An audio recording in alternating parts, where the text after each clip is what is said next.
Hola, soy Javier.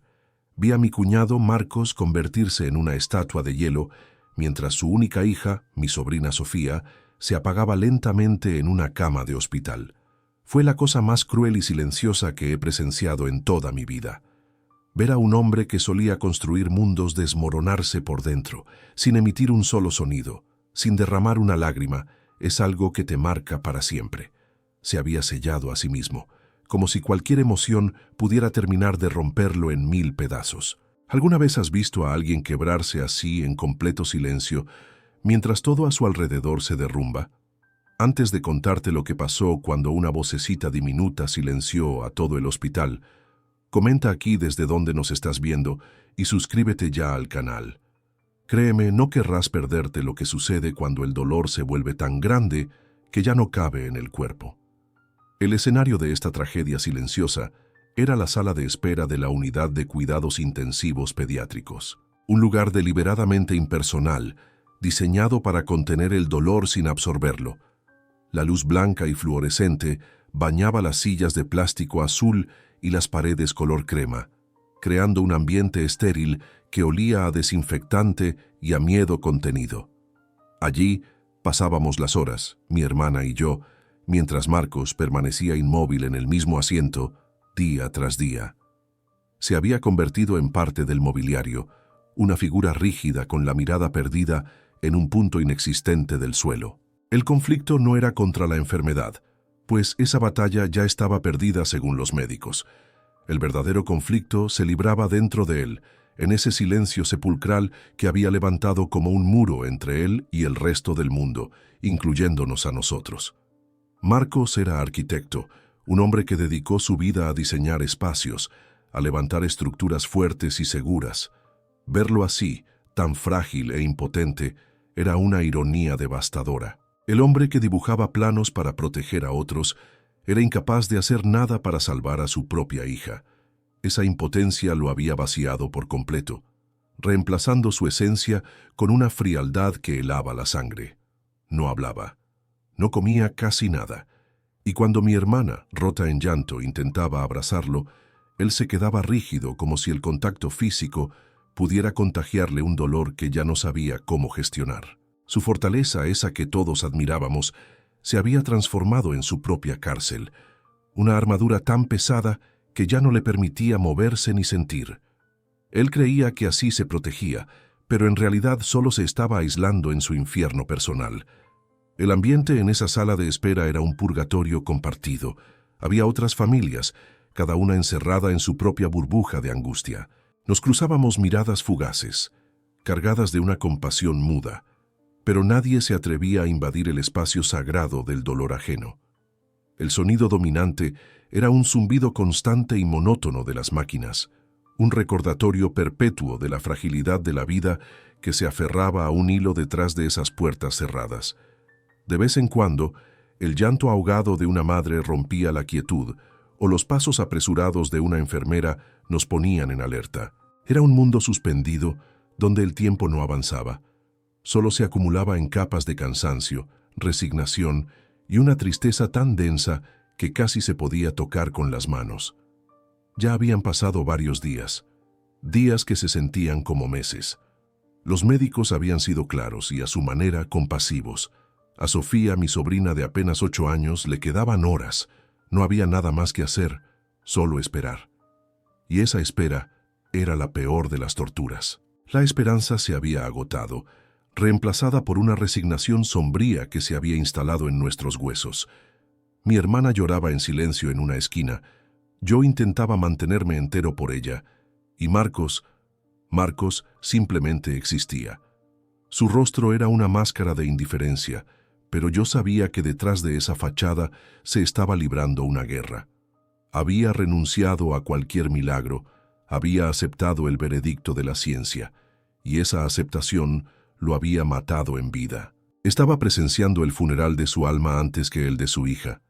Recuerdo a Sofía riendo a carcajadas mientras Marcos la levantaba en brazos en el parque hace apenas un año. Era una niña llena de luz, con una energía que contagiaba a todos. Ver su cuerpecito inmóvil, conectado a tubos y monitores, Era una imagen que mi mente se negaba a procesar, y recordar a Marcos, ese padre devoto y juguetón, contrastaba brutalmente con el hombre de piedra sentado frente a mí. La enfermedad de Sofía no solo la estaba consumiendo a ella, había creado una grieta insalvable entre mis cuñados. Él, con su silencio sepulcral, ella con su llanto desconsolado. Estaban juntos en el mismo infierno, pero lo transitaban por caminos separados, incapaces de consolarse mutuamente.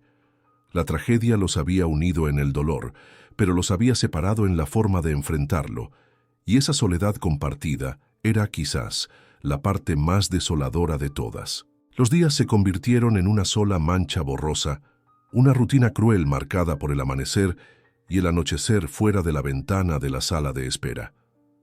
Nuestra vida se había reducido a ese espacio aséptico.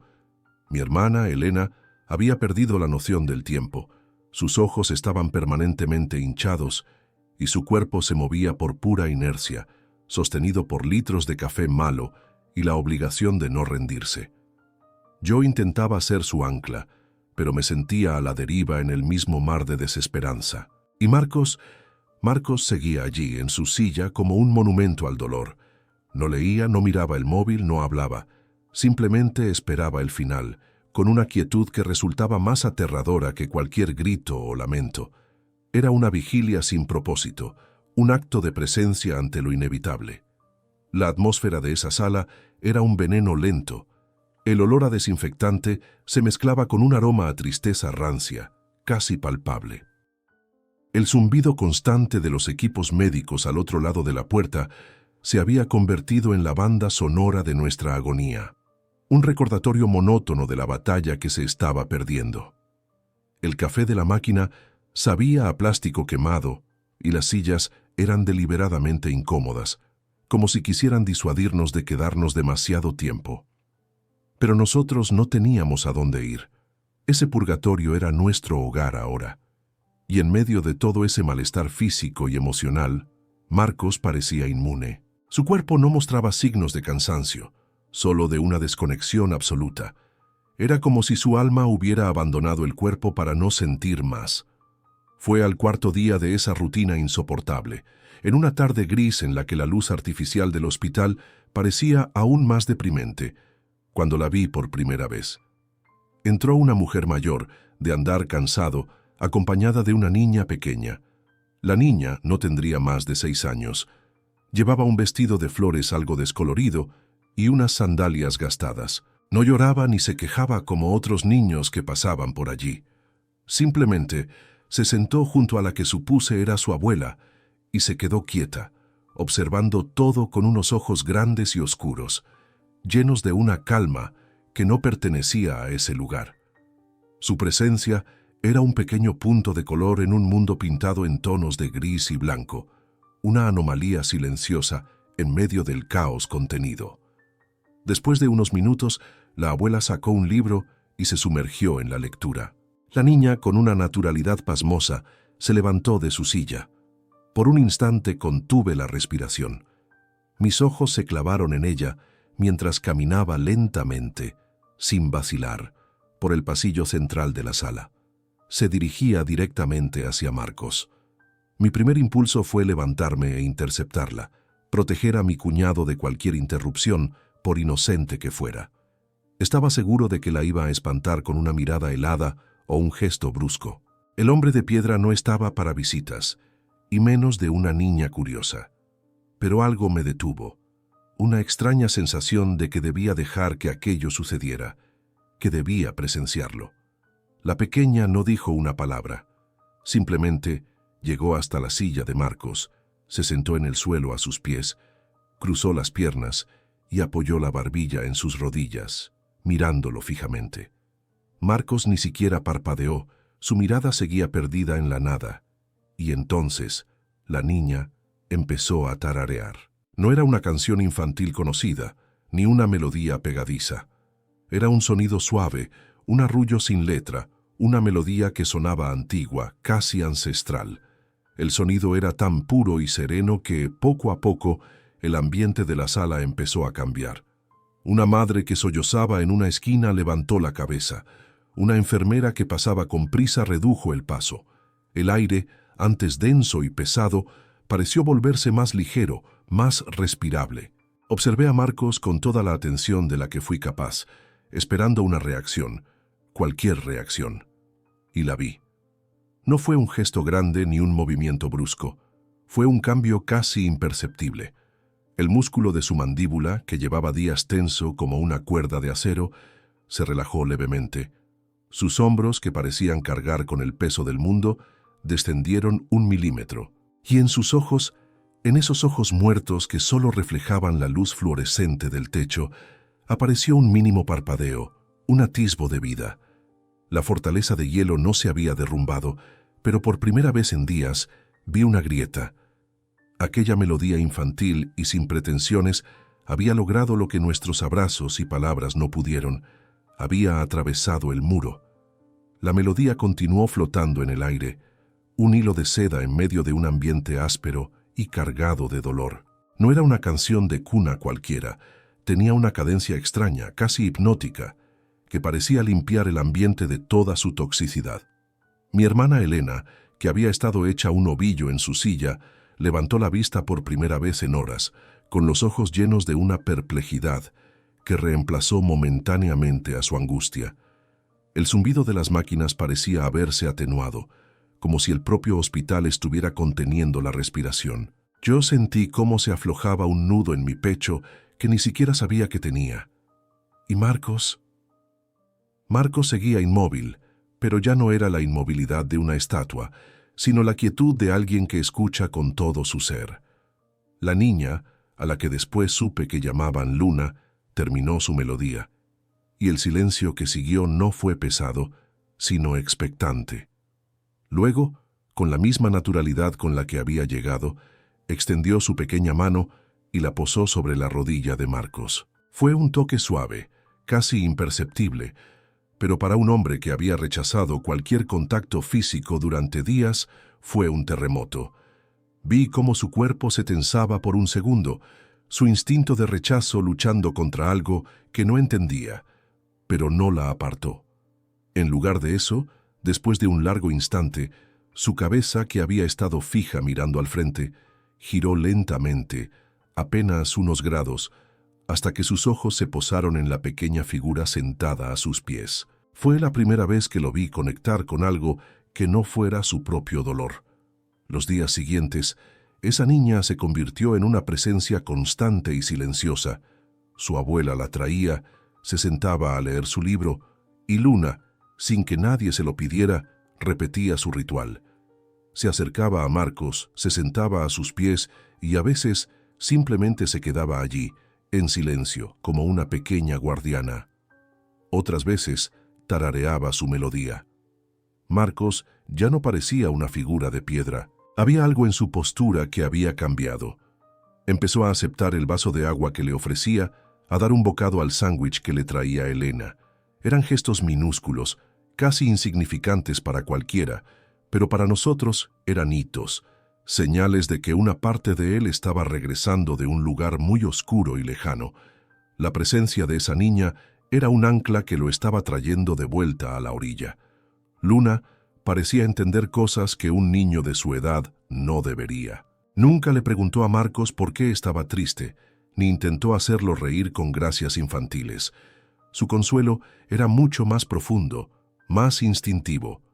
Un día, mientras estaba sentada a sus pies, abrió su puño y le mostró una pequeña piedra lisa y gris que había estado sosteniendo.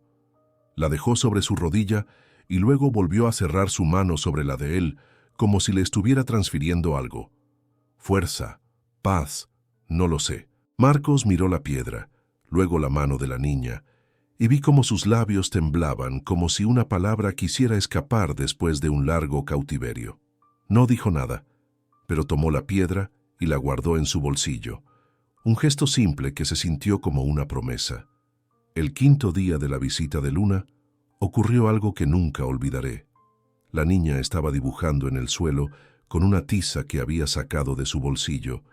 Hizo un sol con rayos torcidos y una cara sonriente. Cuando terminó, levantó el dibujo con orgullo para mostrárselo a Marcos, Él bajó la mirada, observó el garabato infantil, y entonces sucedió. Una de las comisuras de sus labios se curvó hacia arriba. No fue una sonrisa completa, fue apenas un esbozo, un fantasma de sonrisa que duró menos de un segundo, pero estuvo ahí. Elena y yo nos miramos, con los ojos abiertos como platos, conteniendo la respiración. Ver ese pequeño gesto en el rostro de Marcos, después de tanto tiempo de una rigidez sepulcral, fue como ver brotar una flor en medio de un desierto de cemento. Esa sonrisa fugaz fue el punto de inflexión. A partir de ese momento, el dolor de Marcos comenzó a transformarse. Ya no era una coraza de hielo que lo aislaba del mundo, sino una tristeza más humana, más permeable. Seguía siendo un hombre roto, pero ahora se permitía estar roto. Empezó a mirar a Elena, no con vacío, sino con una compasión silenciosa. Incluso me dirigió la palabra un par de veces, frases cortas, funcionales, pero eran palabras. La presencia de Luna no había borrado la tragedia, pero le había enseñado a respirar dentro de ella. Su dolor seguía ahí, inmenso e insondable, pero ya no lo estaba ahogando. Estaba aprendiendo a flotar, y todo gracias a una niña misteriosa que le tarareaba canciones sin letra y le regalaba piedras lisas. El cambio más profundo, sin embargo, se manifestó en el propio Marcos. El hielo que lo recubría no se derritió, pero empezaron a aparecer grietas por las que se filtraba la luz de los recuerdos. De repente, en medio del silencio, comenzaba a hablar. No eran conversaciones completas, sino fragmentos susurrados de un pasado feliz. Una vez en la playa, construimos un castillo de arena tan grande que Sofía se escondió dentro y no la encontrábamos, dijo un día, con la mirada perdida pero con una inflexión de ternura en su voz. Elena lo escuchaba con una mezcla de alivio y temor, como si estuviera presenciando el regreso de un fantasma. Esos pequeños retazos de vida eran la prueba de que el padre que conocíamos seguía ahí, sepultado bajo capas de dolor. Esa misma noche, Elena, vencida por un agotamiento que ya era parte de su ser, se quedó dormida en una de las incómodas sillas. Tuvo un sueño increíblemente vívido. Soñó con Sofía, pero no en la cama del hospital, sino corriendo en un campo de girasoles con el pelo suelto y riendo a carcajadas.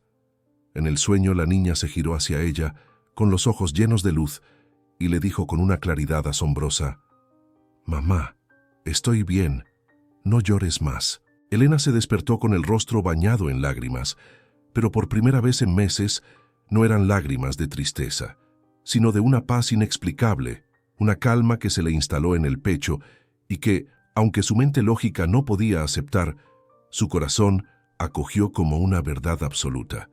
Al día siguiente fui testigo de algo que todavía me cuesta racionalizar. Luna estaba sentada cerca de la puerta de la UCI, como de costumbre, dibujando en su cuaderno. A pocos metros, el monitor de la habitación de otro niño había estado emitiendo un pitido de alarma intermitente durante casi una hora, generando una tensión palpable en el ambiente. De repente, mientras la niña tarareaba su melodía suave, el pitido cesó. No se apagó de golpe, sino que se desvaneció, como si alguien hubiera bajado el volumen lentamente hasta el silencio. Vi a una enfermera salir, mirar el monitor con extrañeza, encogerse de hombros y volver a entrar sin entender qué había pasado. Un escalofrío me recorrió la espalda. Era una coincidencia, me dije, pero ya eran demasiadas. Esa tarde, mientras Marcos había entrado a ver a Sofía por unos minutos, me acerqué a Elena. ¿Te has dado cuenta?, le susurré, casi con miedo a que mis palabras rompieran el hechizo. Desde que esa niña está aquí, todo es diferente. Ella asintió, con los ojos fijos en la pequeña figura de Luna. Conectamos los puntos en voz baja, el cambio en Marcos, su sueño, lo que dijo la enfermera sobre las constantes de Sofía, el silencio repentino del monitor. No tenía ningún sentido lógico, pero la evidencia estaba ahí, ante nosotros. No nos atrevíamos a ponerle nombre a lo que sentíamos. Era una mezcla de esperanza y un miedo profundo, el miedo a creer en algo que el mundo nos había enseñado que era imposible. La presencia de Luna no solo estaba afectando nuestro estado de ánimo, Parecía estar alterando sutilmente la atmósfera del hospital. Los médicos, aunque seguían siendo cautelosos y realistas sobre el pronóstico de Sofía, empezaron a mostrar una perplejidad que no podían ocultar. No hay mejoría clínica, nos dijo una doctora joven, pero sus constantes vitales, que deberían estar decayendo progresivamente, se han estabilizado de una forma anómala. Es como si su cuerpo estuviera en una especie de tregua. Esa palabra, tregua, se quedó flotando entre nosotros. No era una cura, no era un milagro, pero era algo. Era un respiro en medio de la asfixia, un pequeño espacio para respirar que nos había regalado la presencia inexplicable de esa niña silenciosa. Marcos salió de la habitación de Sofía esa tarde con una expresión que no le había visto en toda la semana. Ya no era la máscara de frialdad ni el esbozo de una sonrisa. Era una calma profunda, una serenidad que no venía de la resignación, sino de una nueva forma de aceptación. Lo vi sacar de su bolsillo la pequeña piedra lisa que Luna le había dado y apretarla en su puño, como si fuera un ancla. Luego se giró hacia Elena y le dijo algo que nos dejó helados por su sencillez y su significado. Voy a quedarme con ella esta noche, no en la sala de espera, a su lado en la habitación.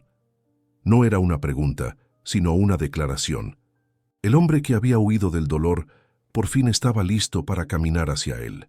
La decisión de Marcos de quedarse esa noche junto a Sofía fue el primer ladrillo que reconstruyó en su mundo demolido. No fue una noche de descanso, sino de vigilia consciente. Sostuvo la pequeña mano de su hija durante horas, sintiendo el leve pulso bajo su piel, observando el ritmo tranquilo de su respiración en los monitores. Al amanecer, una claridad nueva se había asentado en su mente.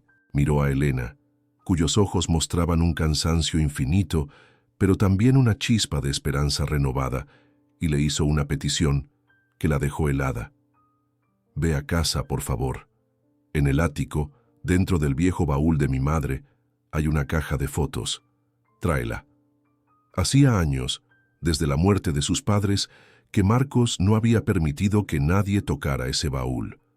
Era un santuario de un pasado que había decidido sellar para siempre. Elena regresó un par de horas después, con el rostro cubierto de polvo y una vieja caja de madera de cedro entre las manos. El olor a tiempo guardado, a naftalina y a recuerdos, llenó la pequeña habitación del hospital, contrastando brutalmente con el olor antiséptico del ambiente. Marcos tomó la caja con una reverencia inesperada. Sus manos, antes temblorosas de impotencia, ahora se movían con un propósito. La abrió con cuidado y el primer golpe de nostalgia casi lo derriba. Allí estaban las vidas que habían sido.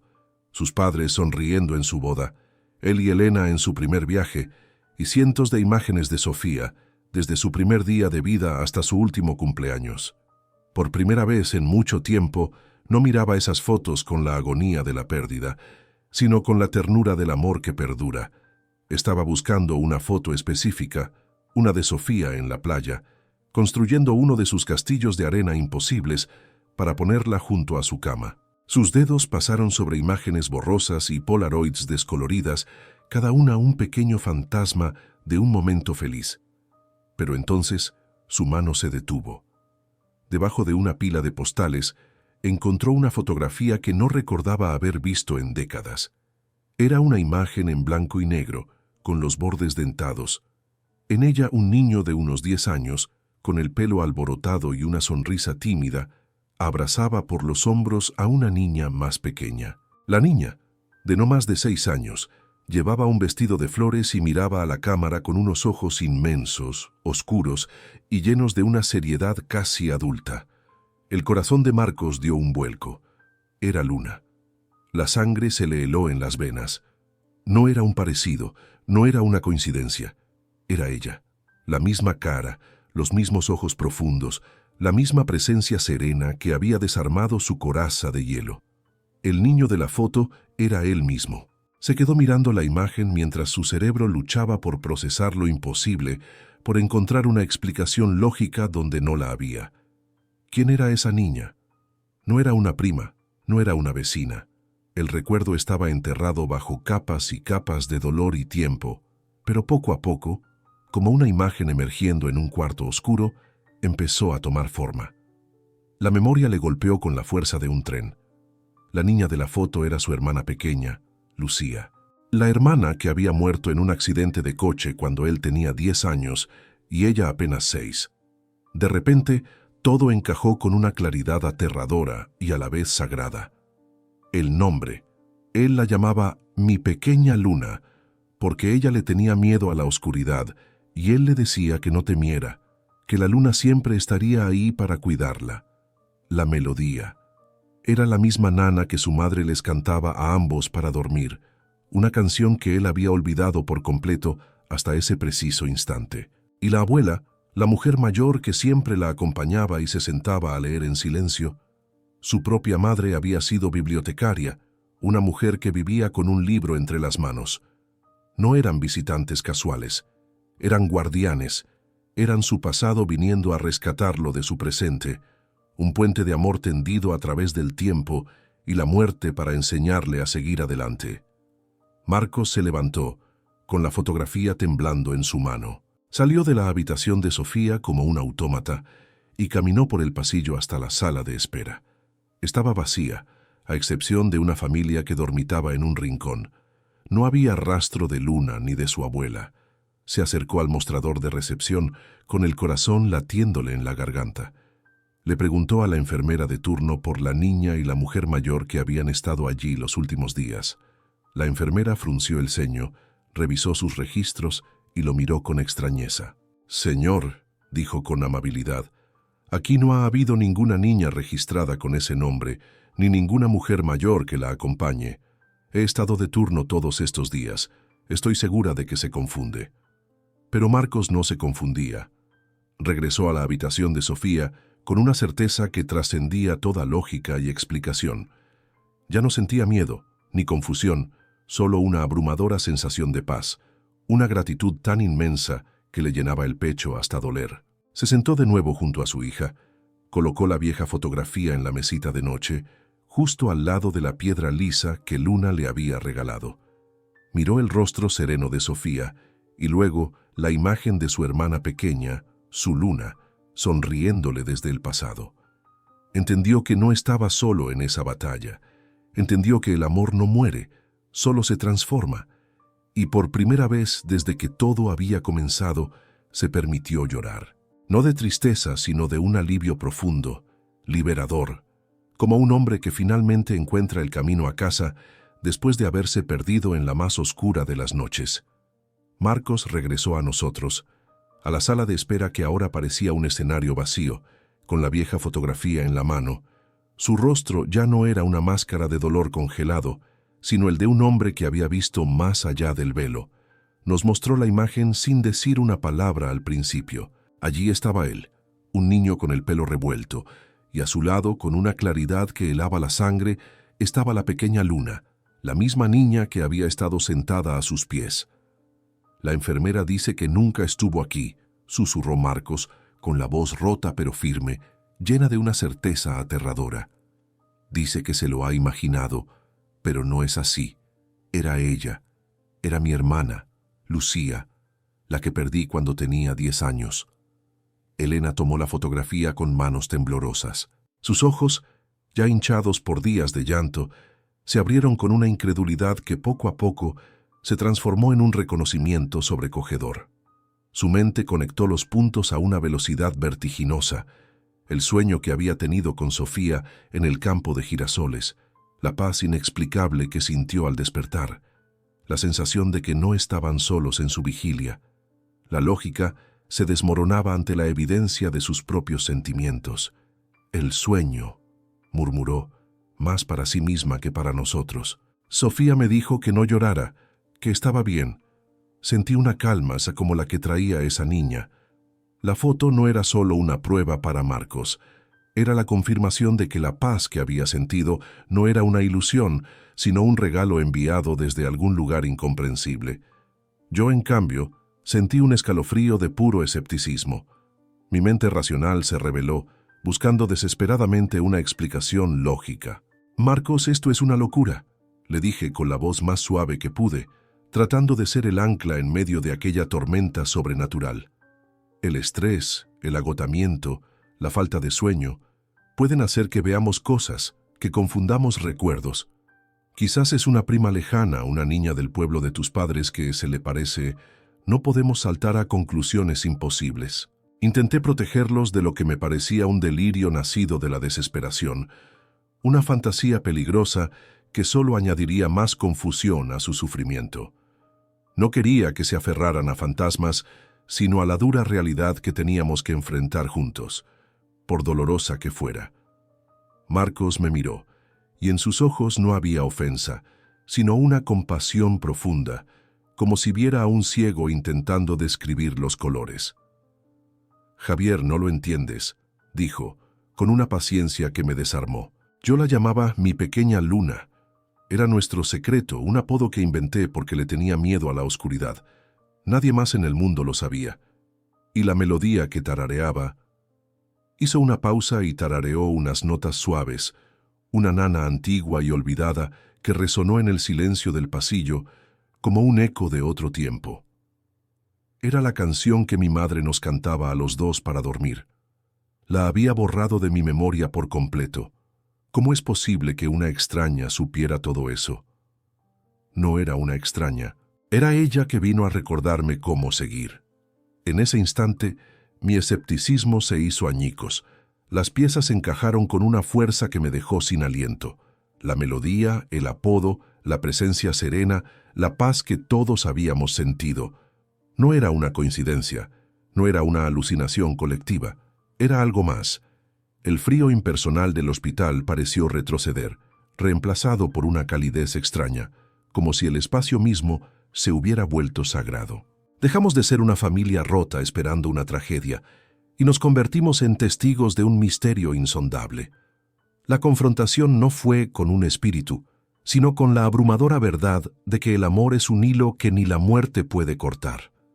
Entendimos que habíamos recibido ayuda, una guía silenciosa enviada para curar a los vivos cuando ya no se podía salvar al moribundo.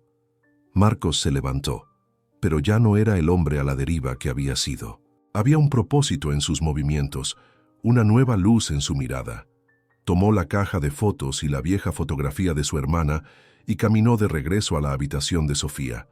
Elena y yo lo seguimos, pero nos detuvimos en la puerta, sabiendo que ese era un momento que le pertenecía a él y a su hija. «Voy a contarle sobre su tía Luna», nos dijo antes de entrar, con una serenidad que era a la vez desgarradora y hermosa. «Quiero que sepa que tiene un ángel esperándola, que no estará sola». Ya no se trataba de luchar contra la muerte, sino de preparar el camino con amor, de transformar la despedida en un encuentro. Desde el umbral, lo vimos sentarse junto a la cama. Le mostró a Sofía la foto de la niña sonriente que era su tía. Le habló en susurros contándole historias de un pasado que él mismo acababa de recuperar. Sofía, con una debilidad que partía el alma, escuchaba con los ojos abiertos, y por un instante una leve sonrisa se dibujó en su rostro pálido. La máquina que medía su pulso seguía emitiendo su pitido rítmico, un recordatorio constante de la fragilidad de su vida. Pero el sonido ya no nos parecía una sentencia de muerte. Se había transformado en el latido de un corazón que, aunque estaba llegando a su fin, estaba rodeado de un amor tan inmenso y misterioso que abarcaba dos mundos a la vez. El milagro no había sido una cura, sino el entendimiento. Si conoces a alguien que necesita escuchar esta historia, por favor comparte este vídeo con esa persona. Y no te olvides de suscribirte para más relatos como este. Gracias por escuchar. En los días que siguieron a esa revelación, la habitación del hospital se transformó. Dejó de ser una antesala de la muerte para convertirse en un santuario de paz. Marcos ya no era una estatua de hielo. Era un padre que aprovechaba cada segundo que le habían regalado. Se sentaba junto a Sofía, no en un silencio tenso, sino en una comunión tranquila, contándole historias de su infancia, describiéndole a esa tía que nunca conoció, pero que, de alguna manera, había venido a visitarla. Sostenía la vieja fotografía en una mano y la pequeña piedra lisa en la otra, como si fueran las dos anclas que lo mantenían conectado a la vez al mundo terrenal y a un misterio mucho más grande. La atmósfera ya no estaba cargada de angustia, sino de una aceptación serena, casi sagrada, que envolvía a todos los que entrábamos allí. Los médicos, acostumbrados a la fría lógica de la ciencia, no encontraban explicación alguna para lo que estaba sucediendo. Sofía no estaba mejorando en el sentido clínico, su enfermedad seguía su curso inexorable, pero la caída en picado que esperaban simplemente no se produjo. Sus constantes vitales se habían estabilizado en una meseta inexplicable, un estado de calma que desafiaba todos los pronósticos. Los veía murmurar en los pasillos, revisar los gráficos una y otra vez, con una mezcla de perplejidad profesional y asombro humano. «Es una anomalía estadística», escuché decir a uno de ellos, pero nosotros sabíamos que no era estadística. Era una tregua, un regalo de tiempo y paz concedido por una fuerza que sus instrumentos no podían medir ni entender. Era la prueba de que hay cosas que no caben en un informe médico. Lo más transformador, sin embargo, fue ver a Elena y a Marcos juntos de nuevo, no como dos náufragos en islas separadas, sino como un equipo. La barrera de silencio y dolor que los había dividido se había desmoronado por completo. Ahora compartían miradas de entendimiento, se tomaban de la mano y hablaban en susurros, no sobre el final inevitable, sino sobre el amor que los había traído hasta allí. Recordaban anécdotas de Sofía, reían suavemente a través de las lágrimas y se consolaban mutuamente con una ternura que yo creía perdida para siempre.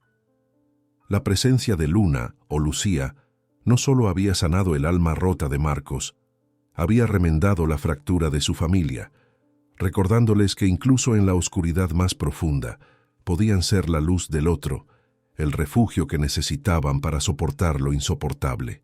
Yo, el escéptico, el que siempre buscaba una explicación racional para todo, tuve que rendirme ante la evidencia de mis propios sentidos. Lo que presencié en esa habitación de hospital destrozó mi visión del mundo, tan ordenada y predecible. Ya no intentaba buscarle la lógica. Simplemente acepté que había sido testigo de algo sagrado. Mi fe no se restauró en un Dios con nombre y apellido, sino en la abrumadora certeza de que el amor es una energía tan poderosa que puede doblar las reglas del tiempo y el espacio.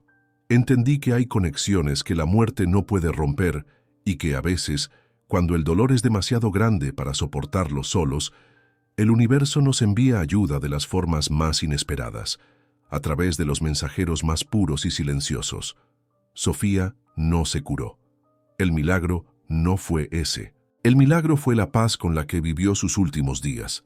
Se fue una semana después, mientras dormía, con la vieja fotografía de su tía Luna en la mesita de noche y la pequeña piedra gris descansando en la palma de su mano. Se fue en silencio, sin dolor, sin la agonía que los médicos habían pronosticado. Marcos estaba a su lado, sosteniendo su otra mano, cantándole en un susurro la misma nana que su hermana le había tarareado a él en la sala de espera. No hubo una despedida traumática, sino una transición serena. Fue el final más dulce para la vida más corta, un último acto de amor orquestado por una presencia que había venido a asegurarse de que se fuera rodeada de la misma paz que había traído. El dolor de su ausencia era y sigue siendo inmenso, pero ya no es un dolor que destruye, es una tristeza limpia, una nostalgia que convive con la gratitud. Marcos volvió a vivir. Volvió a su estudio de arquitectura, pero algo había cambiado en él. Ya no diseñaba solo edificios, ahora buscaba crear espacios que sanaran, que dieran paz.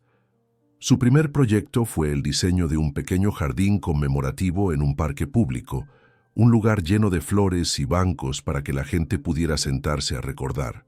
Lo llamó el Jardín de Luna. Volvió a sonreír, a soñar, a mirar al cielo nocturno no con rabia, sino con la certeza de que tenía dos ángeles cuidándolo desde las estrellas, su hija y su hermana. Nunca volvimos a ver a Luna ni a su abuela. Desaparecieron del hospital tan misteriosamente como habían llegado, sin dejar rastro, como un sueño que se desvanece al despertar. Pero su presencia dejó una marca imborrable en nuestras almas. Nos enseñaron que el final no tiene por qué ser el final de todo, y que la sanación más profunda Llega cuando dejamos de luchar contra lo inevitable y aprendemos a encontrar la belleza en la despedida. Nos dejaron una lección eterna, que no estamos solos en nuestro sufrimiento y que a veces, para volver a encontrar la luz, solo hace falta escuchar la melodía silenciosa de un amor que nunca muere, un amor que siempre, de alguna manera, encuentra el camino de vuelta a casa.